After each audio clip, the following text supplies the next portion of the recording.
15 of the 17 Congress MLAs who were elected in the 2017 election defected and joined the BJP. Defections clearly is top of mind when it comes to the Congress party fighting this election in alliance with the Goa Forward party.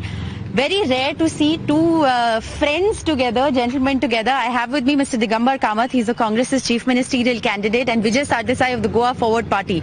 So you two are in alliance. Who made the first move? See, we have been working together in the city of Margao. He represents Fatoda, I represent Margao. We thought that to keep BJP away, we should come together and form Margao Municipal Council. That experiment actually clicked in 2015. We entered into an alliance and we won majority of the seats. This year also, when municipal elections came, we came together and we won the majority of the seats. This is one of the council where we have not allowed BJP to make inroads. Okay. You haven't allowed BJP to make inroads. You campaigned vociferously against the BJP in the last election, joined hands with them. You're doing it again this time, campaigning aggressively against them. What makes the electorate believe you won't join forces with them again? Only thing is that I'm in a pre-poll alliance with the Congress. Last time I was not in a pre-poll alliance. I had suggested a pre-poll alliance. Mr. Digvijay Singh is on record saying that Mr. Luisin Falero was responsible for torpedoing this pre-poll alliance, and that history would have been different was that to happen. So basically, then Congress leadership didn't want us in a pre-poll alliance or even in a post-poll alliance, even in a post-poll formation, and they had made it quite clear, which is why they had pushed us to the corner. What changed in the dynamics? Person change. Mr. Kamat was for having an alliance with us and also having a government with us.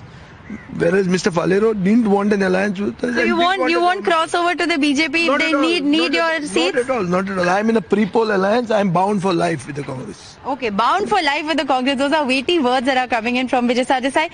Defections has been top of mind for the Congress. You've made your candidates and the Goa Forward party candidates also sign anti-defection pleas. You're literally, Mr. Kamat, the last man standing as far as the Congress party is concerned. How difficult has it been to rebuild the Congress party here? See, by and large, Congress has its vote base across the state. Leaders might have gone, but vote base had remained. Even if where we have no MLA, parliament election, we have polled 7,000 votes, 6,000 votes. So it was not very difficult. They wanted somebody to energize them, to galvanize them. So when I got this leadership of the legislature party, I moved across the state and I saw to it that cadre is galvanized. Ultimately, elections are won by the workers. Unless workers are charged, you won't win the election. But you don't think that it demoralizes party cadre? It demoralizes even the voters to know that you voted for a certain party, a certain candidate, and then they defected and they just joined another party? No. This is my question to everybody. That they try to blame Congress party for that. They say that Congress party is supplying MLAs to other party. Who are taking them? Who are taking them in their parties? I'm giving an example. Parents are there. They have one son. They bring him up by making all the efforts, spending a lot of their energy, time, money, give him good education. He starts taking drugs. He starts doing something else. He gets lured away by somebody. Parents make their best effort to retain him. Which parents like their son to go? And then ultimately he one day leaves the parents and go. Are you blaming the parents? Are you going to blame the parents? I'm asking this question to those political parties who blame Congress. Who are taking them?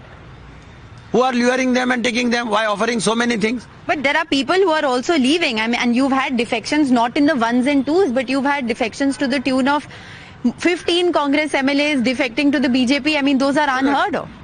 Initially, 2 MLAs resigned after 2017 and contested and fought by elections. 10 MLAs went together. They are being taught a lesson by the people of Goa. Congress has already taught them a lesson. Congress said, and Rahul Gandhi ji said, say no to defectors. No defector was taken back. No defector. They were pleading for giving ticket, but they know on Congress ticket. You are in alliance with a party that has seen a majority of defections happen after the last election. Are you insecure at all that after this election, if you manage to secure a good number, they'll defect again? See, I think that the Congress and the Goa Forward alliance is an answer to the constant defections seen in Goa. A comprehensive victory for us would mean no more defections in Goa. The Congress has made its stand very clear that they will not admit the defectors back into the fold. which means that they are become almost an outcast in the political system. This outcast, nobody wants to become an outcast again. So nobody is going to think about defecting again. Moreover, they have had social as well as legal bindings. They've bound them in temples, they've bound them in churches, they've bound them in dargahs to see that they don't defect. If in spite of all this, you go against the will of God and you intend to defect, then you'll have to leave Goa and go take a Portuguese passport and take a OCI status. Okay. I'll ask you the question that's on everyone's mind. Is the fragmented opposition going to be advantage to the BJP? You have the Aam Aadmi Party in the fray, you have the TMC in the fray, you have the Congress. I mean, you're in alliance with the Goa Forward Party. The MGP, is in their own alliance. How is this fragmented opposition going to play up? Do you think that the Congress should have made an effort to unite the opposition ahead of the election? We had made an effort. We had discussions with MGP. We had discussions with NCP. We had discussions even with Shiv Sena. We had discussions with Goa Forward. We clicked with Goa Forward. With NCP we could not click because they came quite late and they were asking for seats which were already declared. MGP suddenly abruptly abandoned the talks and went to TMC. Shiv Sena came quite late. In fact, Sanjay Raut, I had a meeting with him. We had a good meeting with him, but he also came late when our seats were declared, and it was difficult to reach a consensus. But you don't think that the opposition vote will get split? There's Aam Aadmi Party and TMC. I personally do not think. People have realized now. People have realized what is the intention of Aam Aadmi, what is the intention of Trinamool Congress. They know. See, the indication comes from Mamata Banerjee not stepping into the state of Goa for campaigning. What it indicates? It indicates that she also has got a... I'll ask you the question that I've asked the other parties as well.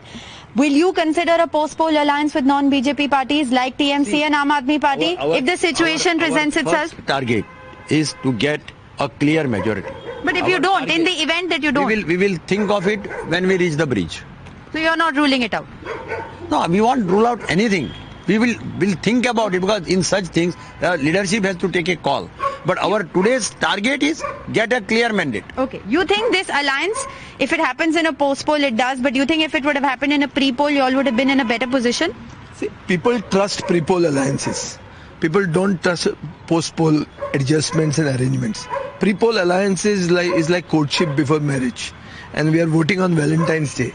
So on Valentine's Day, we would like to have a marriage that lasts. So people will have more faith in a pre-poll alliance than in an adjustment which is going to happen post-poll. With all the vagaries of Goan politics, it brings, it sort of relieves the history.